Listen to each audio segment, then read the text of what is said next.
Hi there, and welcome to this week's edition of Top End Track Talk. I'm Andrew O'Toole, and today we'll be having a look at this coming Saturday's meeting here from Fanny Bay, which will be the 23rd of November. Unfortunately, the benchmark 76 1600 metres scheduled for this weekend failed to attract enough acceptors and was therefore abandoned, leaving 4 races with a mid-afternoon start of 3:20 p.m. Northern Territory time. However, even with only 4 races, the fields are competitive and tricky, with 2 7-horse affairs as well as a 9 and a 10-horse field. The first in Darwin is the Science City Handicap, a 0-64 event over 1200 metres, and in the opener my numbers are 2, 3, 4 and 7. I'm going here with last week's winner, Twilight Manoeuvre number 2 from the stable of Chris Pollard. Chris having a pretty good run with his team just of late, and Barry Huppert's in the saddle as he was last week. That event was a benchmark 54 over 1200 metres, and he won well. Nearly 3 lengths was the winning margin. He looks a pretty handy horse. He's a 6-year-old now, and that was his 6th win, but he's only a recent newcomer to Darwin, and I think there's more wins in store. I've got him on top, backing up quickly, ahead of another horse backing up from last week, number 3, Delta Dior. Raymond Viger makes the trip up from Alice Springs to ride for Pat Johnson. His run here the other day in stronger company behind So Stoic I thought was pretty good. Finished 4th on that occasion, and he's certainly capable on his day. In for third, number 4, another last start winner from last week, and that was Good to Be Great. Jared Todd aboard for Phil Cole. It was a good tough effort winning the other day. He's up in grade this time from the 58 to the 64, but he should race well again. And my 4th selection, number 7, Daisley. 2, 3, 4 and 7 in the first. The second's the Aluxa Bowl Handicap. It's the feature event on the day's card. It's the average benchmark event over 1200 metres. Some of the best horses in the territory going around in this. And my numbers here, 4, 1, 5 and 2. I'm going here with number 4, Smuggling, to repel the 4-strong challenge of Gary Clark. Gary's represented by the Captain, Java, Harmonium Bells and Sky Muster. But I think Smuggling, with a big pull in the weights over the Captain, can get the chocolates this week. He was 3rd the other day on the weight for age behind the Captain, but on that occasion at weight for age they carried level weights of 58.5. This week the Captain has 62 and the Smuggling 5 kilograms less at 57 kilograms. I think that'll make all the difference. He hit the line well the other day. He was beaten 2.8 lengths behind the Captain over this trip of 1200, but I think with the big pull on the weights, he's the horse to beat for Phil Cole and Jared Todd. So 4 on top for me, ahead of the obvious one. He's the horse of the year, the Captain, number 1. Barry Hupperts takes the mount here. Brendan Davis away in interstate on Saturday, riding I'm Too Hot for Gary and the team in Adelaide. So good luck to them all down there. So Baz gets a chance on the Captain. Of course, he won the weight for age here, Melbourne Cup Day. He's an old marvel.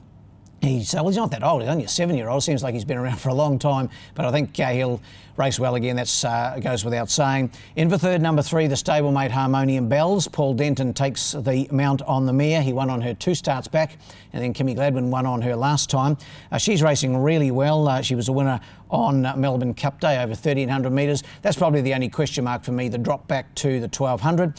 And in for 4th, another stablemate, number 2, Java. He's a quality act on his day.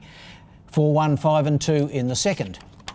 The third's the 7 Darwin Trobus Handicap. It's for the Class 2 gallopers, also over the 1200 metres. My numbers here, 1, 2, 6 and 5. Bet of the day for me, number 1, Levardis, Phil Cole and Jared Todd. They had a good day last week with a double, and I think they'll be around the mark once again.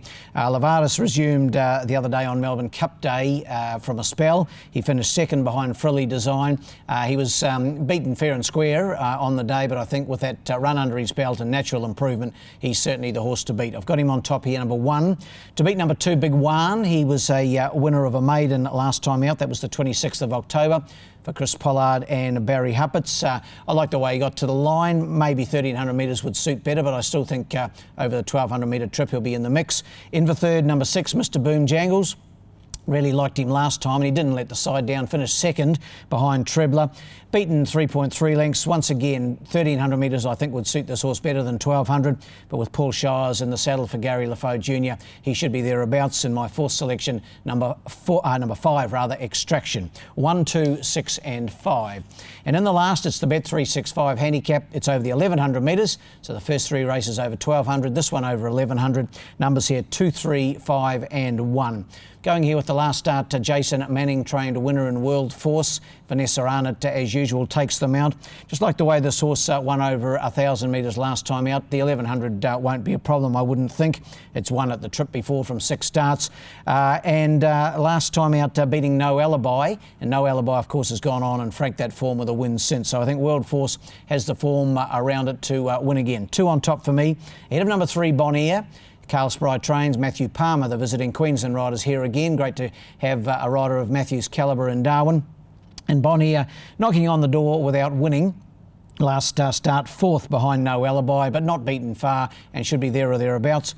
In for 3rd, the fresh runner, number 5, Yulong Awesome. He's still a maiden, this fella, but he's a nice cut of a horse trained by Gary LaFoe Jr. Paul Shires aboard. He's fresh up, hasn't raced since carnival time, but I think he can go a bold one fresh. And in for 4th, number 1, another fresh runner, Knight's Helmet. 2, 3, 5 and 1 in the last.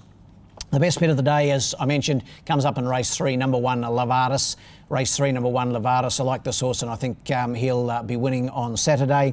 While the best roughie is in race 2, the fresh up runner from the Gary Clark stable, number 6, Sky Muster. Race 2, number 6, Sky Muster.